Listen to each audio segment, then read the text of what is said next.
Hi everyone, I'm Güven. And I'm Lana. And today we are going to talk about our experience of how we got married in Denmark.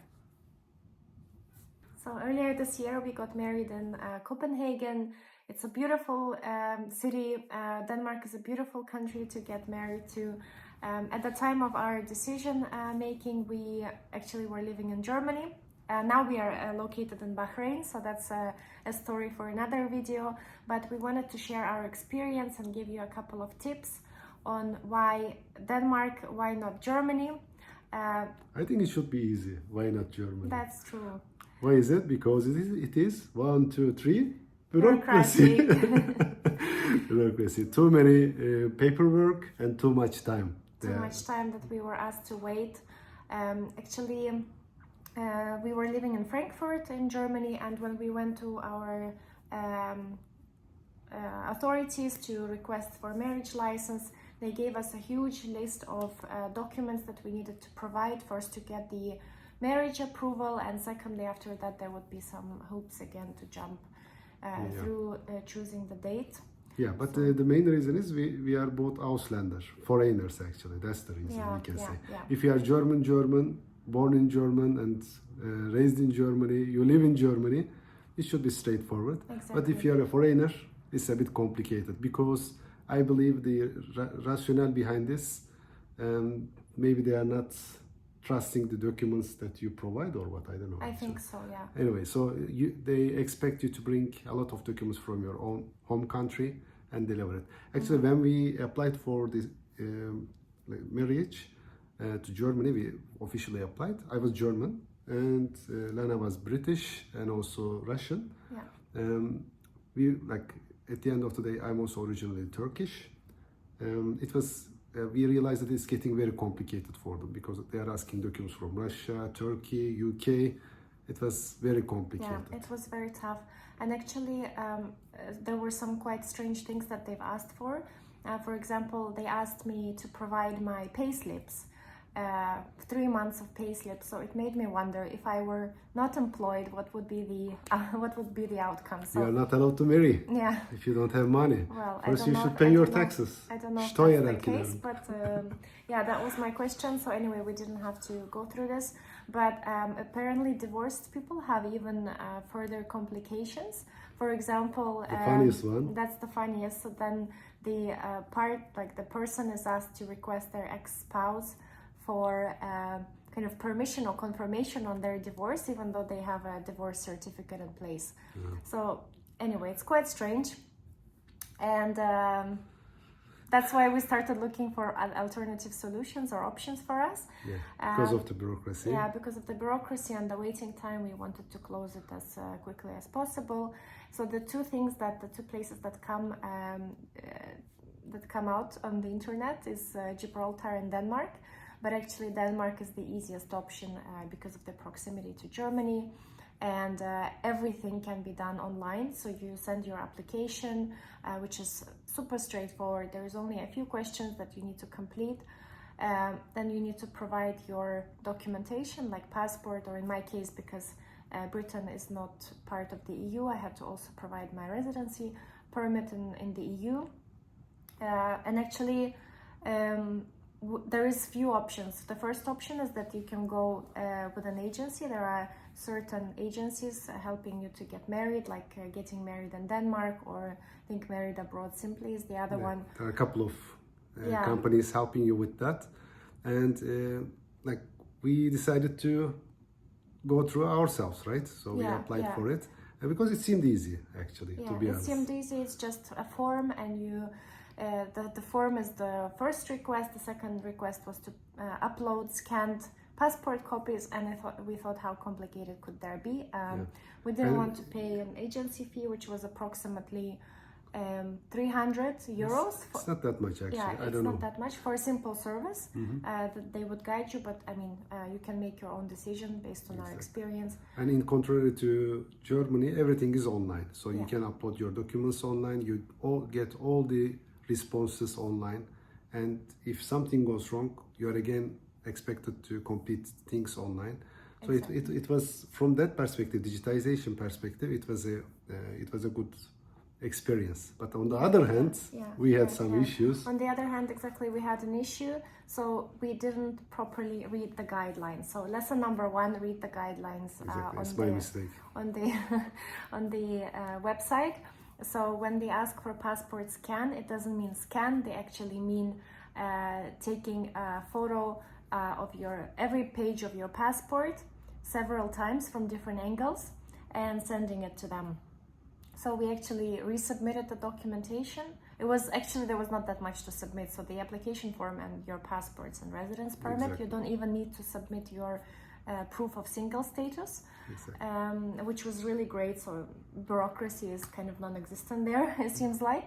But the thing is that they sell it to you like you can get married in 3 to 5 days. Which is not really the case. Which is very appealing. It's really appealing, but it's not really the case. So 3 to 5 days takes the amount of time for the authorities to check your documentation and grant you the marriage license. Yeah. And thereafter, you need to make an appointment for the marriage itself. But at the end of the day, if you are able to upload all documents correct, and if they say, you are good to go, I think it's very straightforward, and you also get it the next day in an easier way. But like in our case, we were not able to upload a couple of documents in the right way. So passports, and there was one more, maybe, I don't know. At the end of the day, we were asked to upload them again, re-upload them, and then they informed us now we had to wait 6 months till they give us the permission to get the date for the marriage, which was actually quite shocking for us because we wanted to close this as soon as possible. Actually, it's 3 to 5 days if you submit everything correct. That's why we are advising you, if you believe that it's very urgent for you and you are not very well organized, you can miss any documents or whatever. It can happen. We are all humans. You can directly go with one of the companies. I don't know the names actually. Or if you will do it yourself, as Lana said, just go through all the documents asked for, and one by one read the guidelines and then submit your documents based on that. Actually, it's not complicated if you read the guidelines, so it's pretty straightforward. But in our case, we were maybe in a rush. That's why we missed. But afterwards, once you get the approval, the process is pretty straightforward. So they send you a letter electronically with the link. You click on the link and then you select your desired date. So another thing is that once you get your approval, depending on the season, summer is wedding season, for example, or spring as well, so you may not get your appointment straight away. So in our case, we had to wait 2.5 months for us to be able to select our first possible date. However, there is also an option that if you want a particular date and if the date is not available, you can email them, and for an extra fee, you can get the desired date and time. Did you want a particular date or not? So how was your case? No, I didn't want a particular date, so we just wanted to see how the time frame would work for us. That's it. So one other thing, so when you actually reach Denmark, in our case it was Copenhagen, the process is very, very simple and straightforward. So they ask you to show your documents one day before or a couple of hours before the ceremony, so they get the originals documents checked. Is the passport, right? Yeah, the passport and the residence if you say permit, documents, they can take like German style. No, just that. Just the passports. And it was very straightforward. Yeah, it was very straightforward. They took maybe 40 minutes. We were just walking around in the meantime. And the other interesting thing is that you can rent a bouquet. So there is they have this fake flower bouquet available in the City Hall gift shop. So if you actually, this is kind of sorry for interrupting, and I think this is kind of a business for them, I guess. So they arranged everything for you, like plug and play. You can directly go get married in the same day and complete it there. And that's why they even give you bouquet, or they give you guidance. They help you a lot. Actually, we loved the experience. Like, it was very straightforward. But of course, I bought a bouquet for Lana. We didn't rent it. But if you want, you can rent it. Because the reason for that is, in Lana's culture, these flowers, plastic ones, I guess. Yeah, they're actually for funerals. Not for any special occasions.